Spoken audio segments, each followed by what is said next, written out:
couple of things are coming to mind with what you're saying that I actually hadn't 100% thought about until just now.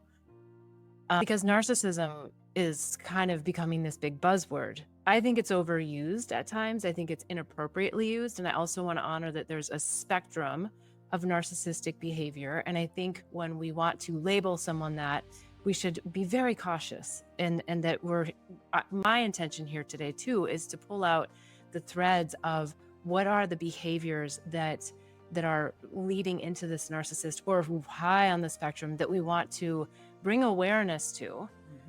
And what's coming to me is that perhaps this bust in narcissism is also as a result of, if it's back to childhood, of course it is, women started to work, the dynamic of masculine feminine started to change, which we're going to talk about in part 3 of this. And the intensity of which your parents, my parents, other, even older generations' parents, of how they had to participate in the household to even have the mental space, to have the physical space, to have the emotional space to raise children, because no one teaches us how to raise children. It's a free-for-all, I mean, we basically use our own toolbox that we got from our own childhood, and sometimes that toolbox is really lacking. So your parents may have done the best that they could at the time with the information that they had. So that's one. But two is it may also have been at a time where women were, and maybe not for your mom, but it might be, but I think even moving forward, that there's more and more women who aren't in the household, or the man is not in the household caring for the children.